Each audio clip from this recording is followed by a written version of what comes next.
Cool. Well, my name is Adam McAtee. I've been teaching Pilates for a long time, and I teach both private and group Pilates. I'm also the creator of the workshop Pilates meets exercise science, Mhm. and I kind of get bored with people's resumes, so like that's my like that's my short little resume. Yes, But yeah, I don't know. I'm just more topic based, and let that kind of speak for it. But yes. yeah, there's lots to discuss. Where would you like to kind of dive in first? We could start with why you're bored with people's resumes. Like, It's it's so so funny. laborious. Like, yes, we all teach Pilates. We've done these cool things. I don't know. I guess it's a part of me that I would rather stay humble and rather than tell everyone how much I've done, how good I am. I'd rather just discuss like topics and allow my perspective, what I bring to the table, to have the value rather than me telling you how valuable I am. Or not you, but Yeah, I know what anybody. you mean. Yeah, yeah, You know, it's like I absolutely. would just rather be valuable. And same with, clients that I teach. Unless they specifically ask me and they're like, gauging me, like, are you experienced? Then I'll tell them, Mhm. but other than that, I'd rather just do the thing. Yes, right. Yeah. Well, yeah, because I'm sure we all know people who have like a master's in, biomechanics, and they're just like, oh, not a strong teacher from a personality standpoint, and then someone who is Yeah. just so Yeah. Like you're engaging and mean. entrepreneurial. Yeah, exactly. And yeah, so just plain mean. Yeah. Like people skills. That's hard to teach in a textbook. Right. Yes. So, how did you fall into exercise science for Pilates? And the reason why I ask that with the Pilates piece on the end is because I've done Olympic lifting, I've done Yeah. kettlebells, all these things, and then all Cool. those components have really cool neuromuscular connections and science behind them when they're done well. Yeah. So, why Pilates? Well, I got into Pilates. I like fell into Pilates early in my life. I was fortunate to it. I got certified at 21, Okay. so I had been teaching Pilates for a long time, and or let's say I was teaching Pilates for like 4 years, something in Yes. that ballpark, and I just kind of wanted, I wanted more. There's more out there, and I was just seeking more education.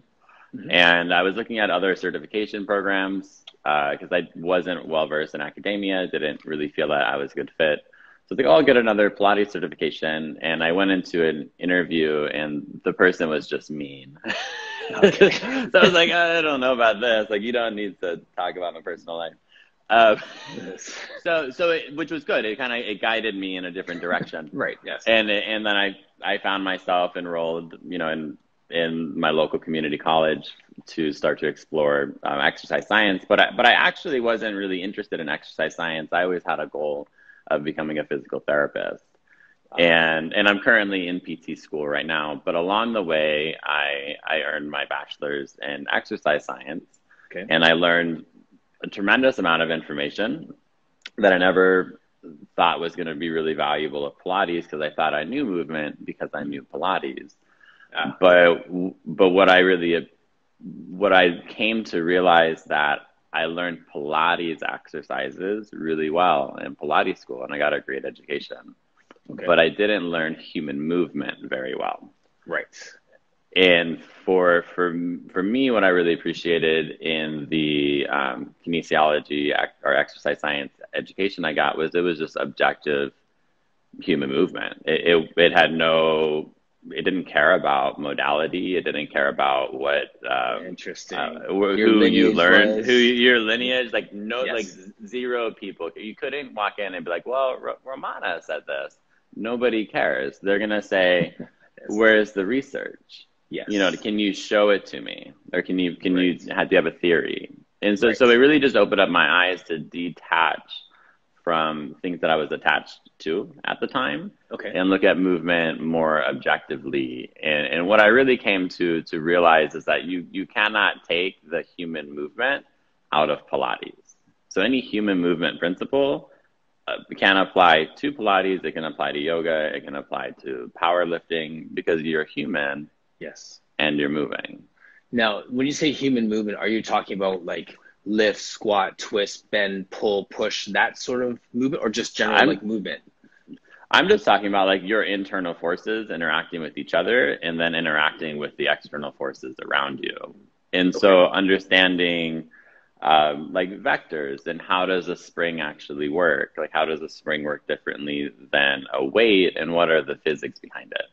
And then that let me understand how to adjust exercises, you Hmm. know, as needed if I wanted to get a specific response in a body, like what to Yes. do. Right. And then before I knew it, I was like, oh, none of this is in my manual. No. Yeah, I started to question myself. Yeah. So yeah, I mean, there's specific techniques. Like if you're looking for, you know, if you're a power lifter, you're looking to develop power and Hmm. hypertrophy. You know, you're gonna Right. do specific techniques to that, and like you're not gonna go on a foot corrector for that. Right. Exactly. You're gonna lift heavy stuff. Yeah, exactly, because that's your need. So That's it's what you funny, want. and it's Yeah. funny that while we're having this conversation, you see Lisa Pole Aerial Fitness. That's a friend of mine, and she teaches like pole fitness for women, and she is crazy strong. Yeah. And like, and just the requirements to be able to do all those Hmm. exercises is not very traditional, like Hmm. squats and deadlift type thing, but there's Nope. a definite strength component to stuff like that. Oh yeah, I have a history in pole. No way. I Okay. was yeah. I was like, oh, maybe he did some like old research on YouTube and found my Nope. pole videos. Yeah, yeah. I did competitive pole for about a year. Come on. Yeah, that's like you think a foam roller hurts. Try hanging from a pole by your armpit 10 feet up. Right. Like that hurts. But Right. so yeah, so it well that kind of like points to like the SAID principle, which is the Yes. specific adaptation for imposed demands. Yes. If you want to be good at climbing a pole, well, Pilates isn't really going to help you very. It might help you with your technique or something, but you need to practice climbing a pole or climbing Yes. something. You need to climb.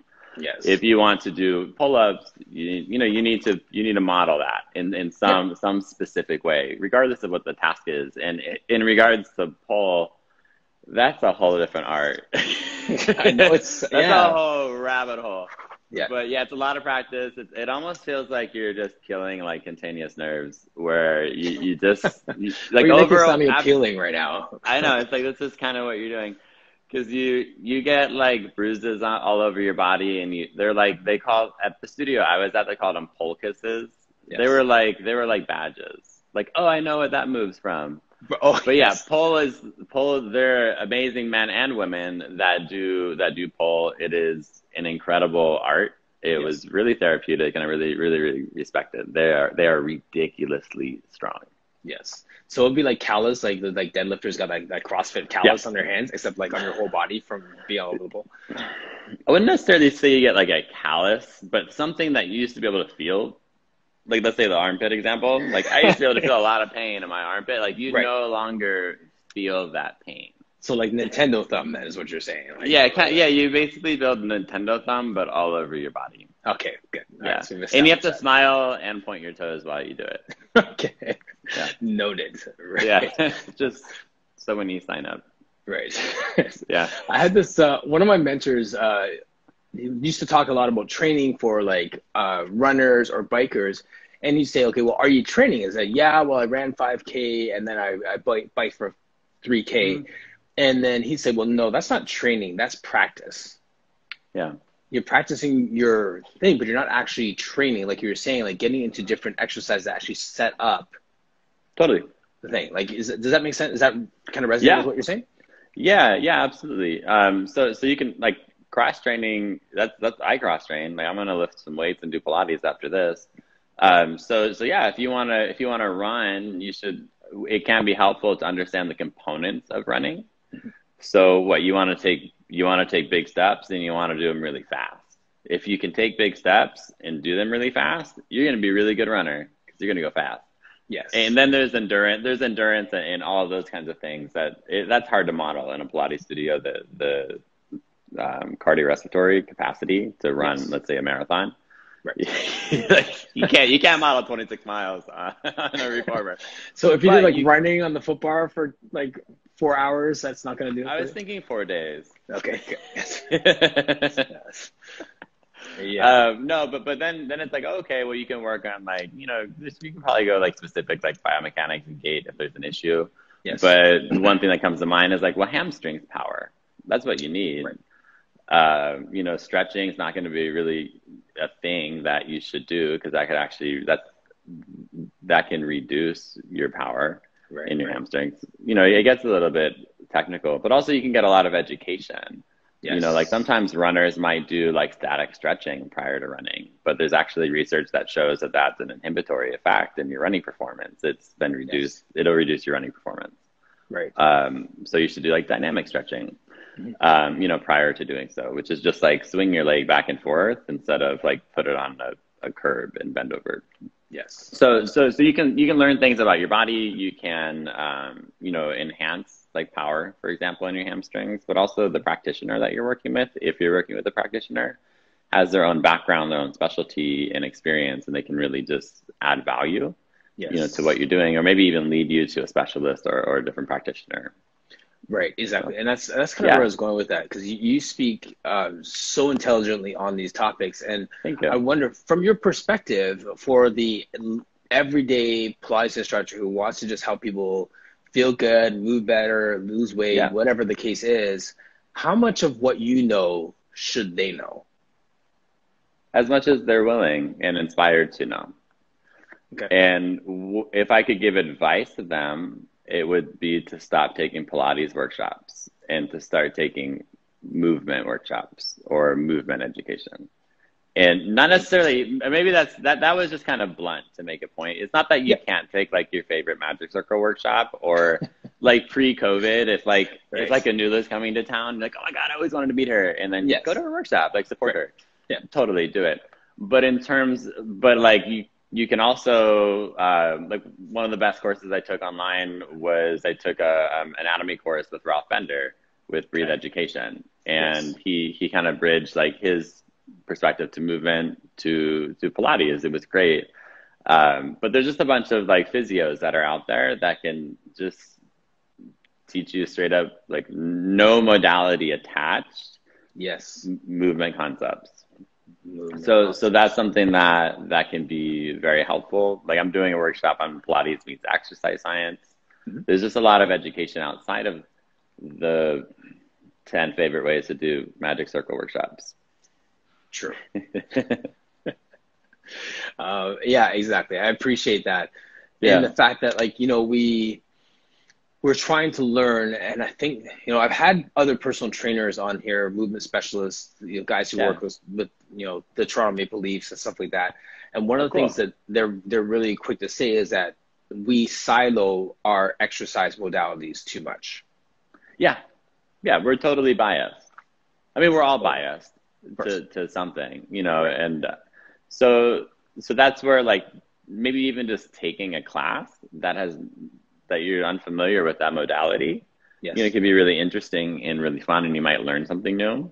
Yeah. But, you know, or even just something it's, I guess, like more on the lazy side, like just follow people that don't teach, that teach movement totally different from you. And we all have something to offer. Every modality has something to offer, but I definitely, I have my own bias. Like we all do. Like I have a bias towards just studying general human movement. Yes. Unless if I've been invited to specifically by the person facilitating it, or it was a requirement for a job, I've taken 0 Pilates workshops. And it's been like almost 11 years. And so I'm probably an awful example, but it's my truth. And so point being that there's more than one way. Mm-hmm. And sometimes you should definitely just do what you're inspired to do. Right. But if you've been teaching Pilates for a while, it's really easy to stay in the Pilates bubble. I'm going to read Pilates books. I'm going to YouTube Pilates stuff. I'm going to follow Pilates people. But then you're limiting your exposure to movement. Yes. To the way Pilates people see movement. Right. And there's so much more out there that you can bring into the studio and enhance your experience. Because, like, for example, I got a wonderful Pilates education. Yes. I still refer people to that program always. And I teach for a different program, and I refer them to the one I don't teach because I really respect it. Yes. That program prepared me to really teach Pilates, to understand it, and to respect it. Okay. But if I had a total knee replacement that was referred to me by a physical therapist, I wouldn't have had the right tools in my toolbox to teach them because I didn't understand that you actually need to progressively load their knee in any way. Like that's what you need to do. They need quad strength. Yes. They don't need to work on their inner thighs. They don't need to work on their turnout. They need to get up some stairs. Yes. You know, so, Right. Yes. so you need to model that. And Right. that was education that I found outside of Pilates that I was able to bring it back in. And I'm not saying that Yes. everyone is like that, but I know that there's a certain piece of the pie of Pilates instructors that can relate to that. And if Yes. that's you, you know, just explore. If anyone needs, you know, resources, reach out to me. DM me, I'll send you some PDFs or some people that I recommend. Yeah, no, that's great. And talk about biases and privilege.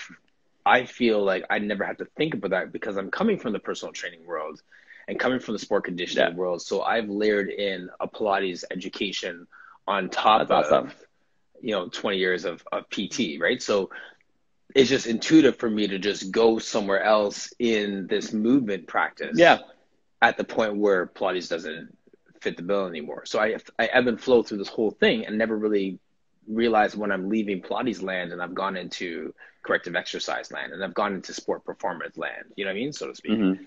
Yeah, isn't that funny? It's like, oh yeah, like they signed up for Pilates, but like this was in a whole different manual. Yeah, Uh, yeah, absolutely. but that just goes to the art of teaching, and that the more you know or the more experience you have, they're just tools in your toolbox. You know, Right. it's like how many tools do you want to have? You know, I Yes. want to have power tools. I want to have like hand-me-down tools. I want to have my new hand tools. I want as many tools as I possibly can. Yeah. Yeah. Because sometimes that client walks in the door. Like I have a client who's a classically trained Pilates instructor, and she just wants classical in that order. And I'm damn happy I know how to teach that. Yeah. It's good for my business. Right. Yeah. So there you go. Like Yeah. 3 times a week client. But then like every other client doesn't care. They just want to move. Dude, So like your snark is like another level. if you get me up at 7 a.m., this is what's gonna happen. No, Yeah. but I try to kind of just like discomfort with humor, but also be Yes. direct and try to come Yeah. from an informed place, you know. Yes. And with that, like I was kind of, this is a little bit of a segue, but I was, you know, appreciating what was his name, Michael, that you had on prior to this? Joel Crosby. Joel. Oh, that wasn't even close. I told you I butchered names. No, that's Joel. good. Just did me an anatomy class. So Joel, yeah, he was kind of, or you two were referring to like putting yourself out there on the Yeah. internet, Yes. and then I put kind up a of, post and welcome people to comment on it. oh, cool.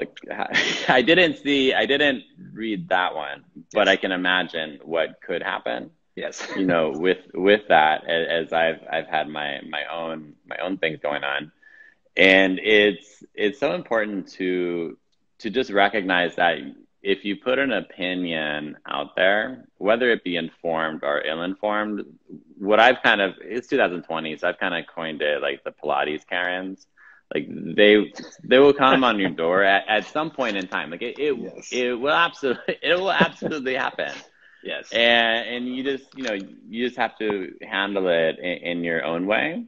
Right. And like, for example, I put out a concept, you know, challenging the idea that we should always keep Pilates conscious. Okay? Like it's like, oh, Pilates is about conscious movement, and like it is, but it isn't. And I put out an opinion that showed how that could be limiting, and I provided research to back that reasoning. Okay. And then a Pilates Karen came my way and goes, oh, you shouldn't educate people. I feel challenged, you know, and it's just really silly. So people will come at you regardless of what you put out there, but Yes. it's important to be able to handle that, and sometimes you deflect it with humor, with informed information, and Yes. whatnot. But there's a lot of value to being able to express yourself And there are so many people out there that do want to give you the compliments, like Joel said, like you'll just figure it out Right. in your own body. Right. Yeah. Yeah. Can you explain that conscious movement, unconscious movement? Because when you say that, I hear the dialogue between something being a conscious move and it being an autonomic movement, like driving, where I don't think about turning the indicator on when I make a turn. Yeah, your brain would explode if you had to think about everything. But yeah, so just to dive into this a little bit, there's research linked in my it's in my recent post. So if anyone wants to see it, there's research in there. Okay. But so what essentially, when a beginner begins a task, like let's say it's Pilates and they've never been on a reformer, and you lay someone down and they give you those eyes of like, what do I do now? you're gonna have to kind of typically, if they're not really well versed in movement, there's gonna be a big learning curve. Yes. They're gonna have to bring a lot of conscious movement in. Mm-hmm. Like, oh, what's this on the back of my legs? Like those are your hamstrings. Like, just keep going. And then can you feel how can you feel X, Y, and Z? Yes. Like that could be a good approach at that time because it's novel and they're a beginner. And so research has shown that when you're a beginner, there's a lot of conscious movement. But as you progress, like I don't need to worry about my hamstrings on footwork anymore.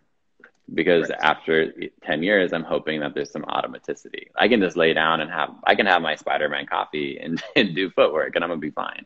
Right. Yes. So you wanted to, over time, you want to develop a sense of automaticity, just like tying your shoes. When you teach your kids how to tie their shoes, there's a lot of conscious movement. There's memorization. How do I put my hands? Where do I pull? Where do I not pull? Yes. But now when I'm like running late for work, which I have a habit of doing in the morning, I'm like, I gotta tie my shoes, and then like I go. Right. So if you were to continuously apply conscious movement, you're actually inhibiting automaticity, and it can restrict your degrees of freedom during motor learning. So you'll have so it actually promotes less fluidity and less flow, and flow happens to be a principle, or not necessarily a principle, but like it's something that we definitely want to get to in Pilates, and so we're actually inhibiting that by having this fallacy that movement has to be conscious. Right. So if you want to generate automaticity, and which is more or less natural human movement, you got to let go of some of the conscious movement at a certain point in time, which it depends from person to person, day to day, and activity to activity. Right. So it's good to know that that's kind of where you're going, and everyone has their own way of artfully delivering that for their own unique client. Yeah, I love that you say artfully in there. It is an art. Yeah, absolutely. Yeah. I had Lori Coleman Brown on here, and to give a practical example of what you were saying, she would have a partner session, and she would say, like, she gave this example of, let's say you have two separate pieces of equipment, like behind me here, you have a reformer and a tower, and she would say, okay, Jim, you're going to be on the mat, and I want you just to do as many exercises in the mat series as you can remember, and I'll be over here with Jane on the reformer. Go. And just leave them. Yeah, that promotes autonomy. And that promotes autonomy. Yep, which is a lot of research on that. Yeah. That's one of the best ways to promote motor learning and performance, is to provide a sense of autonomy, and that's a really good example of doing that. Yeah. Because there is that like overbearingness, which goes to like the conscious movement of, I think we've all kind of been there, either as a student and as well as a teacher, of just kind of over cueing and cueing very internally. Yes. Which is another issue in terms of inhibiting potential benefits. Yes. To always say, like, you have to think about your movement, you have to think about your movement, and it just goes back to you gotta feel more and think less. And that movement doesn't need to be so like frontal lobe or so cognitive. Okay. There's a cognitive aspect, absolutely. Mm-hmm. You know, your first time doing like front splits on the reformer or front splits with control, where you're in a split and you take your hands off, Yeah. you might want to think about that. Yeah. It's in your best interest. Yes. I Yes. still think about that. I did it the other day for like the first time in 6 months, and I was like, oh man, it's Yeah. this one's been a while. Yes. So yeah, I mean, like there's just a time where you should absolutely think about it, but that's a phenomenal way to facilitate like a partner session, you know, Yeah. to just Yeah. give that sense of like you do, you know, you do that. And it also shows that it's also enhancing expectancies, Yes. in that I feel confident that you're gonna succeed in this. I trust you. And Yes. there's so much power in that. It's not just like, you know, nice stuff that like your mama taught you. It's like there's like literally, like, if someone look up the optimal motor learning theory, Yes. it's one of the best things out there right now for motor learning, and this is exactly what they're promoting. So optimal learning theory. Yeah, it's called the optimal motor learning theory. Cool. It's Gabrielle. I'm gonna torch it. It's like Wolf and another researcher, the physios, and I forget where they are in the world, but they did a systematic review in 2016 that looked over 200 research articles, Yes. and they came up with principles that promote motor learning, and performance. Okay. And there's I think believe there's about 7 or 8, but there's 3 that kind of come out there most prominently. It's to Yes. enhance expectancies. Like you're going to get stronger from doing Pilates. If you actually feel like you're going to, you're more likely to get to do so. Yes. There's promoting autonomy, that like I trust you to do your mat work. Yes. There's autonomy and external focus of attention. And that's the big one. Or Okay. that's a big one. So it is, and that is essentially cueing to bring someone's attention outside of their body, which is the antithesis of a lot of times what we do in Pilates, where we're so much about like engage your transversus abdominis. Nope, that's too much multifidi. Yeah. Right. Which is like, it's like, don't even get me. Or like your You're already going. your glutes are you're firing before your hamstrings. So that's why you have back pain. Like, what a load of crap. But it's just like we focused on things like that, like Yes. push the bar away might be better for footwork. Right. But I can that's keep, what I Joe was can getting keep back to, right? Like that was the. yeah. And I was like, oh, this is gonna be a great lead-in because that's what I'm passionate about right now, and that's what half of my workshop is on motor learning strategies. Amazing. And you know, kind of like the bottom line of what you're saying at this point is just broaden your understanding of movement and don't stay locked in the Pilates barn. Yeah, it really goes, like I tell my clients all the time, like, you know, I'll tell them something and they'll be like, oh no, I don't want to do 5 more. And I'm like, well, like, okay, well, how strong do you want to get? You know, depending on the person, if I can go there. I'm like, oh, well, how do you want to get, like 5 strong or do you want to get 3 strong? Let's do 5 strong. Depending on who I'm talking to, because some people might leave. But but that person who's been with me for 10 years, I can do that. Right. But it's also with teachers where it's like, well, how much knowledge do you want? Do you want just Pilates knowledge? Do you want not Pilates and other knowledge? Mm-hmm. And it is a very, like, it is a more blunt way to say it, but I also feel that there's a lot of accuracy within that. Like, do you want to learn about motor learning? Does it have, like, do you think you can apply it to Pilates? Like, are we moving bodies and we're asking them to learn? Right. You know, and a little bit of it is like extracting, you know, because like some of the studies are people, you know, doing golfing. Like what's the difference if you tell someone to focus on their hands? What about if you tell someone to focus on the club? What if you tell someone to focus on the hole? And in stuff like that, the beginner you're going to want them to focus on the club because it's more proximal. It's an external focus of attention, but it's proximal. Right.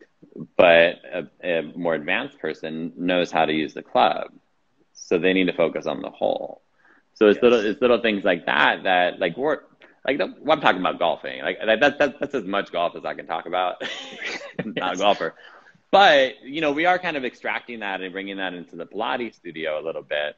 So that's where like the art the art of teaching comes in, because you have all of these tools in your toolbox. You have this knowledge, this experience, your personality, all of these things that come in, and then you kind of it's like you're cooking. You put a little bit of this, a little bit of that, and you have your recipe for the session. Of course, once you understand the fundamentals, you're free to improvise. Yeah. Like, I don't want just hamburger helper. Like, I want some garlic. I want some parsley. Like, I want all kinds of spices, to work with, and I use what I need to use. Right. So now you're talking about the art of teaching, and I've had people on here who are like excellent teachers. When they walk in the room, the first question they're asking themselves as they look at the room is, what kind of learners do I have in the room? Yeah. So there's that flip from like, it's not what I can teach, but how is this person going to receive what I'm teaching? Can you speak to that, totally.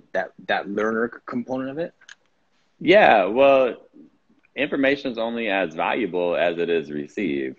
Like, if someone starts talking to me about the physics of like building a rocket, like, I don't know what you're talking about. It's like I walked away with nothing. Thanks. So if I have like Susie, let's say I have Susie, the accountant, who's never worked out or hasn't worked out for the past 20 years, whatever. She has an injury now, she wants to work out. So she probably doesn't want to hear about biomechanics. Right. Susie doesn't, let's say Susie doesn't care. Right. But Susie's mad that she can't play with her grandkids, and she's going, let's say like we can travel, like there's no COVID, like, and she wants to go to Hawaii and go hiking. That's Susie's communication. So we're doing like one-legged footwork on her injured knee. Yes. We're not to develop that. And if I'm like, okay, Susie, like, your quadriceps extend your knee and your hip, it's totally awesome. Like, it's a 2-joint muscle. It's rectus femoris. Susie doesn't care. Like, right. Susie's like no longer in this Pilates studio. Right. But Susie, I'll be like, oh, cool. Like, what's your favorite hiking spot in Hawaii? Can you keep going? And now Susie's like, oh yeah, I'm going hiking.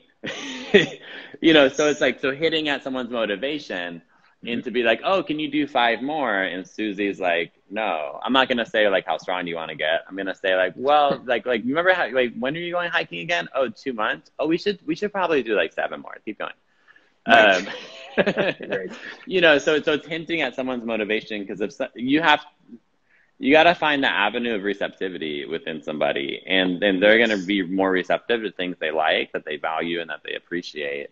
And that all pertains to motivation. So I kind of segued into like, well, what's somebody's motivation? Yes. If I'm talking to, like, I have a client who's a physical therapist, like, I can actually utilize internal cues with her and be super effective, because she knows how to engage your pelvic floor like that. And she knows what it is. She knows better. She's way smarter than me. So that's like a different language. She's a different kind of, she can learn differently. I don't really go into like, this person's a visual learner, they're a whatever learner. Right. I'm not too versed on that research, but I've heard it's been kind of debunked. But I just more go to someone's value. Yep. And go from there.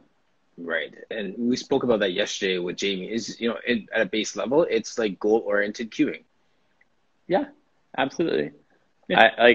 I've never seen the 2 most motivated people like that I've ever seen are like, actually, maybe because I usually work with women, it's like women that are about to get married, or that or the opposite of that, like they're recently single. Like, those are the 2 most motivated people I've ever seen. And if it's like, oh, you just got divorced, like, tell me about that asshole. Like, get on the jump board. Right. And then like all of a sudden they're like, wow, like I need an extra spring. Because they're about to hit the end of the jump board. Yeah. You hit if you hit someone's motivation and you really get into it, really works, and you see that spark in their eyes, it's incredible what people have inside of them that they typically don't unleash. And because like your power, like your powerhouse, it is something to develop over time, but it's more about accessibility. Like, do you give yourself permission to access it, and do you give yourself permission to express it? Yes, those are the biggest things. And a woman who's about to get married, I mean, I say woman just because I've been I work with mostly women, but a man who's about to get married, whoever, they're about to show you the power because they're trying to fit into their outfit and they're going on a honeymoon. Yes. So, anyways, this Yeah. kind of went down a little rabbit hole. But No, yeah, you want to hit somebody's motivation. It's incredible what they can do. it is absolutely. Hmm. Good point to get to hit the motivation. Yes, and then Thank I you. was going to say that when you say motivation, I've said in the past that you really can't motivate anybody, Hmm. Yeah, and you can. and because it really is just it resonates with them. You spark something that hits their goal, and that awakens them Yeah. in some way. But like, yeah, so you say the same thing? Yeah, well there's an intrinsic motivation and extrinsic motivation. Where if someone's intrinsically motivated, it could be like someone who recently got a diagnosis and they're in the Pilates studio because they're trying to save their mortality. Like that's an Right. intrinsic motivation. Whereas an extrinsic motivation is like I just want to look cute in my jeans, you Yeah. know. Right. And you can't really alter that. If someone's motivated by their genes, like that's what they're going to be motivated by. But you can do your best to support that. Yes. And what I've really learned is to not put my value as a teacher in my ability to motivate someone. So that it's a tandem thing. It's like, I'm here for you, but it's your choice to be motivated because I can't control anybody else's feelings. This goes even just beyond Pilates. Like I Of create course. my reality and you create your Yes. reality. Right. And are they compatible in this Pilates session? Right. And so it's a lot. I was on a call the other day, with whatever, like a group call, and a teacher was so upset that women were so. It's like she mentioned women, so she's like these like women. They need to understand bone density and yada yada yada. Like she's saying that they need to value bone density, where they just want to get their triceps to look nice, or they just want to look aesthetic things. And she Aesthetics. was like so like distraught, like you could tell her value was really, she's a great teacher, a wonderful person, but her value was really in alignment with changing people's motivation, and like that ain't gonna happen. It's frustrating. You're setting yourself up I mean, for like, frustration. and I don't mean to be like negative, but like I'm not spending my money or not spending my time on changing people's motivation. Like I can use strategies that can help motivate them, but you got to meet me halfway, or I Yes. got to move on to the next because I got to take care of me, and because I have my own motivation, and that woman's motivation was down in the gutter because she was attached to something that wasn't giving her what she needed in return. Right. And so that kind of goes back to the same thing as a teacher. Like you gotta, if you want to hang around, like I've been around for like 11 years. Like you gotta take care of yourself. You gotta keep moving. You gotta understand that like sessions are energetic exchange.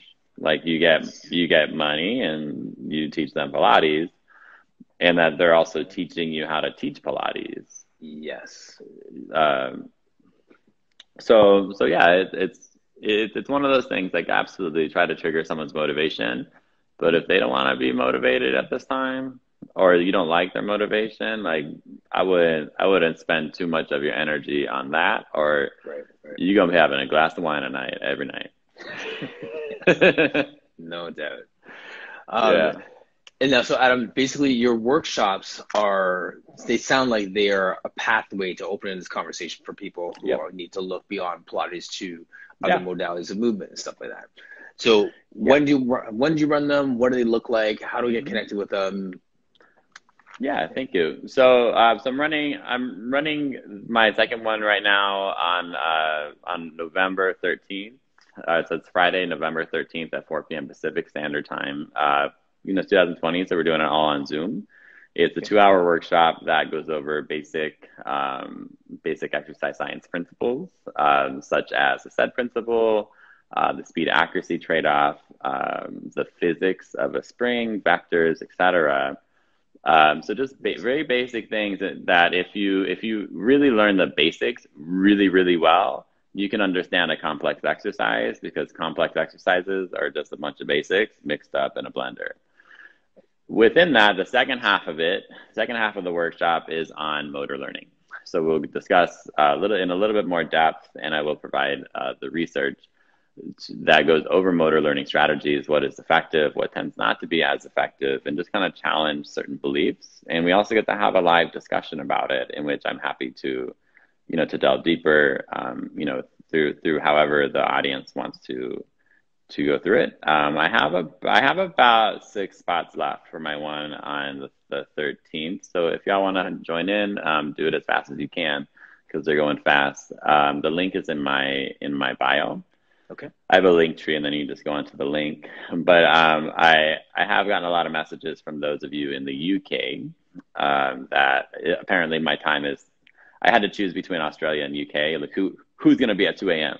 Yes. So apparently it's at 2 a.m. in the UK. So I'll definitely do that, and I'm going to generate a pre-recorded version down the line as well, just for people who couldn't make it at the time. Yeah.